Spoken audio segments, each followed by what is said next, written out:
Hello, Janice. Today we have a very special guest with us, Dennis, an American English teacher. We asked you to send your questions through the question box in our Instagram, and you definitely had a lot to ask. So, in this interview, Dennis is answering some of your questions about English pronunciation, learning the language, teaching, and what it's like to speak English as a native speaker. We hope you enjoy the conversation and, of course, learning something new along the way. Let's get started. I do about half of my lessons on the site Preply. I don't know if you've Ah, seen that yeah, one. I know. It's a pinkish one. Yeah, yeah. Yeah, yes, I know this And one. Perfect. it's great for me because I hate to ask students for money. I hate to tell them the price and I hate to ask for them to pay. Yeah, So with Preply, that is all from on the site, even though, yeah. they take 25% or 20% or something of the money. Okay, But okay. the other lessons of mine are just people, friends of friends and contacts here around the city. Perfect, perfect. So, the questions. You are from United States, right? Yeah, I grew up close to Boston. I lived in a few different states as an adult and ended up moving back to the Boston area when I was 25 and stayed there for 10 more years. So, Okay, yeah. good. So, are you able to talk about your fast routine? Yeah, but which past? Yeah, when you were like a child or teenager. Sure, yeah, yeah. When I was a kid, my routine was pretty simple. Yeah. I hated to wake up, Oh, so I would almost always sleep late, and my mom would get mad and wake me up. And in the winter, it was always freezing in the house because my parents didn't want to turn the heat on. oh Uh, no. so so I would wake up and turn the heat on in the morning, and then kind of sit next to the heater and wait for it to get warm. And I when I was young, I lived close enough to the school that I could walk to school, which in the U.S. these days is not so common. Most people don't let their kids walk to school anymore. So yeah, and after school, I'm in that generation where everyone was just told to play outside. Yeah, Don't come in the house unless you I need love something. it. Yeah. Yeah, so that's pretty much what I did. And then when the internet launched was popularized, Mhm. I ended up becoming a big nerd and got addicted to a few video games. So my Yeah. routine has always included some books or games or whatever. Uh, but I've had lots of different routines in my life. I was in the Yeah. military for 5 years, and that's a Really? pretty strict routine. Yes. I can't imagine, actually. I would say I can imagine, but I can't, sorry. Yeah, It it's hard. was it too hard? No, not really. The idea that you get of the military from movies is pretty realistic sometimes, Mhm. but I worked at a computer, so Ah, it was, okay. yeah. Was it easy working on a computer in the military or not that much? Oh, I mean, the work was not easy. Actually, I Okay. was a translator of Arabic, so I was Oh, listening to like people on their cell phones in the Middle East uh-huh. and translating, transcribing what Yeah, they said. dangerous. Yeah. But there was a lot of static, a lot of noise in the recordings, and of course, like I was not a really good Arabic speaker. Okay, how many languages do you speak? Really, just two. I I was fluent in Arabic at that time, but just for the work, and I never used it again after that. So you have English and Portuguese? Yeah, yeah, and 5 words of Spanish. Okay. All right. And can you talk about the food? What we use it to eat? Yeah, yeah, yeah. So I used to eat um, kind of a lot of stereotypical American foods, Okay. peanut butter sandwiches, hot dogs, hamburgers, pizza, macaroni and cheese. Ah, okay. my parents didn't know how to cook very well, so Mm, of course I would eat the normal like chicken and broccoli and pasta, but yeah, I would always prefer to eat at McDonald's. yeah, of course.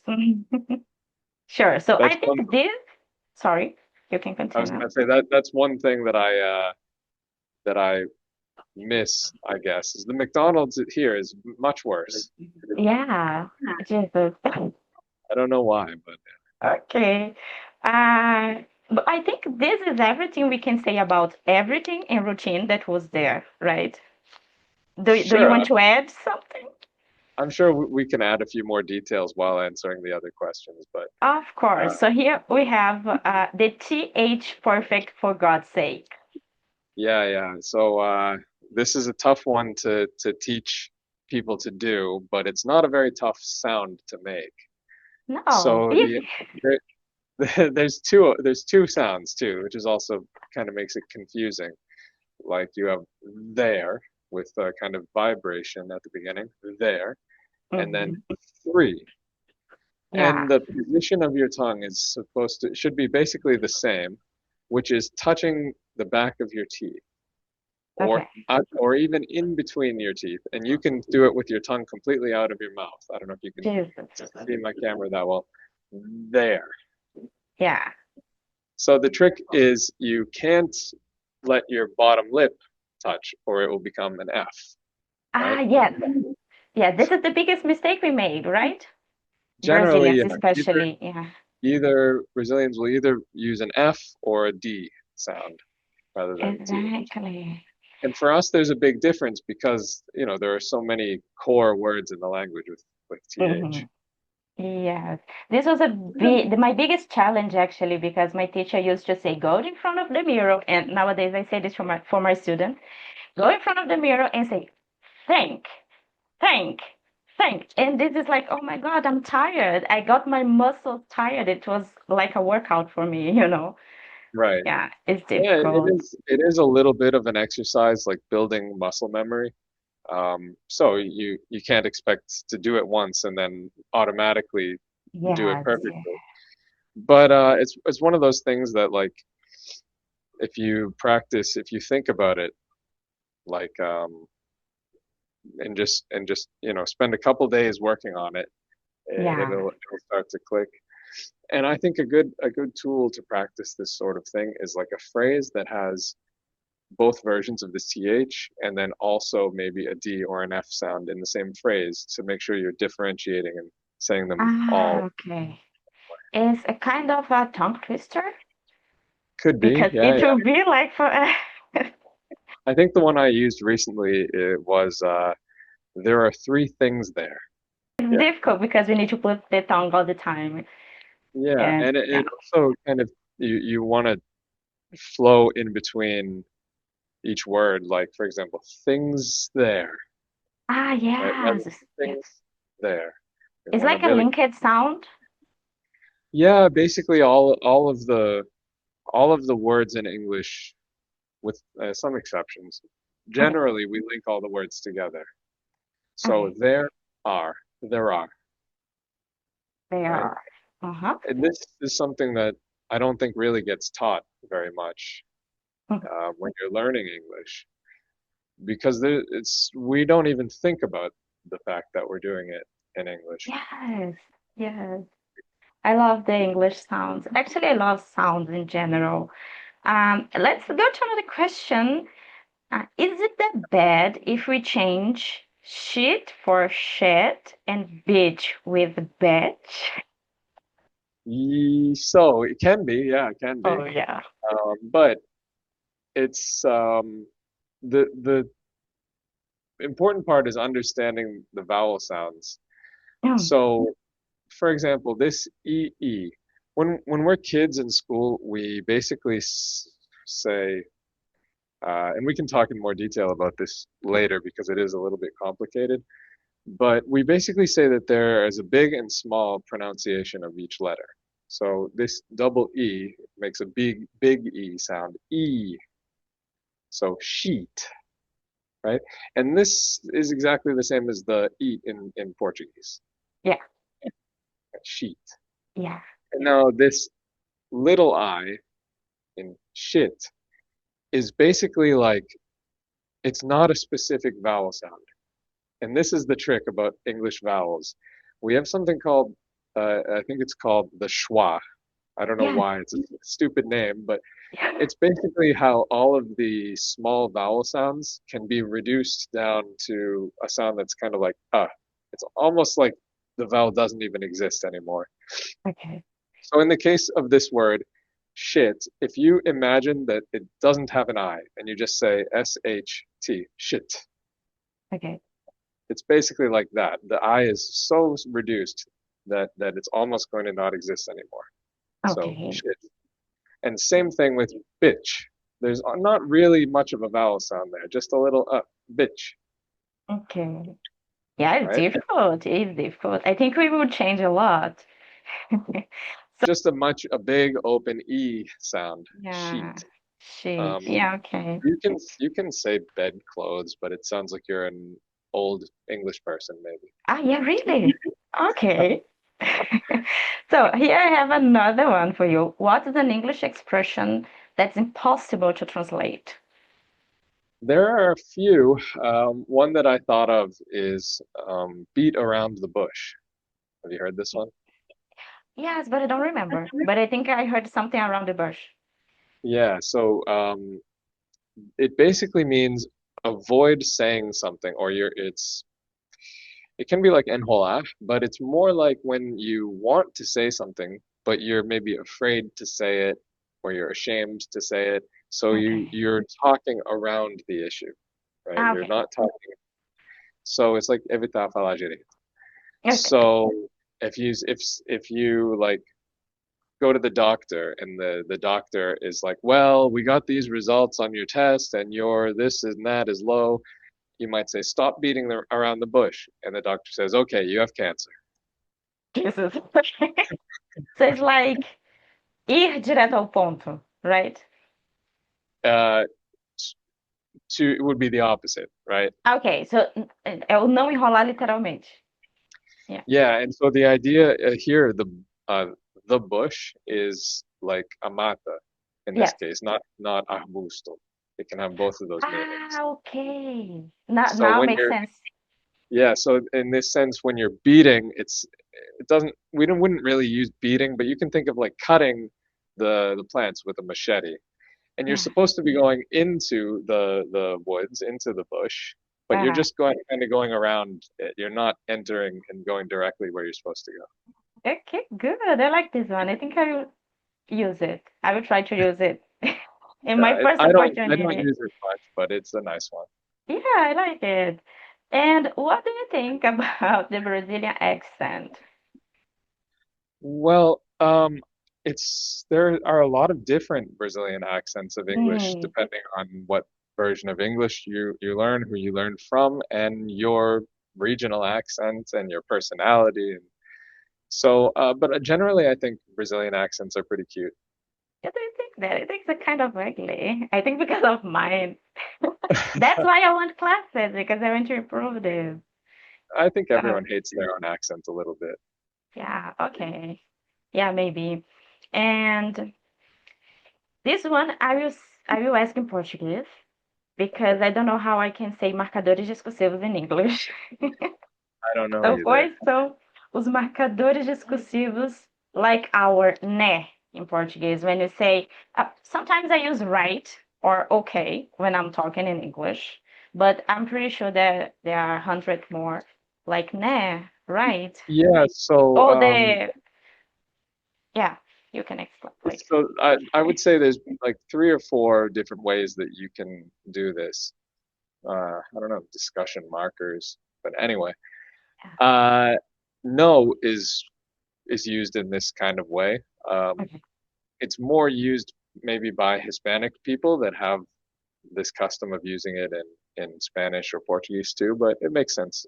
Okay. Uh, we also will say yeah Yeah. sometimes. That's more common in Britain. So like you're going to the party, yeah? Okay. Um, and the grammatical way to do it is to take either, so let's say you have a affirmative phrase, I am going to the party, or it's usually you're confirming with someone else. So Okay. you are going to the party. Now I put it in the negative with Oh, the verb tense. So aren't you? yeah, You're like going. question tags? What is Yeah, it? is it a question tag? Yeah, that's right. Yeah, question tag. Like this is beautiful, isn't it? Right. Yeah, exactly. Okay. Um, and then of course you could say, don't you think? Uh, Mm. depending on if somebody uses a different dialect, they might say like, ain't you instead of aren't you. Ah, okay. Like there's a lot of songs in in modern hip hop and rap that say like ain't it or ain't I. Okay, if I hear like auntie, I would think about uh aunt, chia, like auntie. Yeah, so I'm pronouncing the T just to be clear about what the word is, Yeah. but in reality you'd hear ain't I, And ain't I, am I? rather Ah, than okay. I. Okay. Yeah. Yeah, kind of difficult. Yeah, but I That's like it. one big challenge I think about teaching English for me for Brazilians Yeah. is to be clear about which word you're saying. I'll usually try and pronounce the letters, Mm, but in reality we don't pronounce all the letters, right? okay. So Yeah. I'm teaching a student, a beginner, and I can't just drop the letters and the student doesn't understand why. So I'll start saying want, Mm, but nobody says want. We say okay. want, right? Yeah. Yeah, right. Yeah. I used to say when I'm teaching English that we eat letters because we Yeah, eat letters in Portuguese as well. Yeah. So I say, okay, now eat this letter. You are so hungry that you need to eat this letter. Just to. right. Okay, good. Then is these are my questions. Do you want to say something? Do you want to um I can put here your Instagram, yeah, maybe, Sure, yeah, or if you your want. link in Preply, right? Yeah, yeah. I Yes, can I send can you. put your, yeah, please send for me and I will put here so they can try to reach you. Yes. I think you're a Yeah, pretty sounds good good. teacher, and I'm really happy because I think those tips will help me as well. And let's Yeah, yeah. talk about, yeah, We can talk in more detail about some of that stuff if you want. I think it's really interesting. yes. And why did you decide to come to Brazil? Mm, That's a tough question to answer. But I always kind of liked Brazil as an idea, even though I Yeah. didn't know anything about it.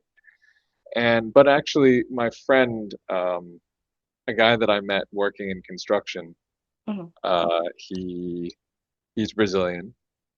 We became close, and he decided to come back here to be with his family. So when I was married and I got divorced and decided to just leave everything behind, and Mhm. he wanted me to come here and start open a restaurant in Vila Velha, and we did, but it didn't work out very well. Oh no. Uh, Okay. Okay. That's I'm not good. really a business person. I'm more of a creative person, so Yes, I I'm not. could see. I could see. So okay then, so thank you. I'll stop recording right now and I will put here your contact so people can have classes with you. And that was our wrap with Conversation with Dennis. Thank you so much, Dennis, for joining us and answering all of the questions. It was a great to hear your perspective as an American English teacher and to have this opportunity to bring a real conversation to our community. If you enjoyed the interview and would like to follow Dennis and learn more about his work, we will leave his Instagram right here at the end of the video. And don't forget to follow Friend Genius for more English content, real conversations, and ways to make English part of your everyday life. See you in the next one. Nem arrumo o cabelo, né?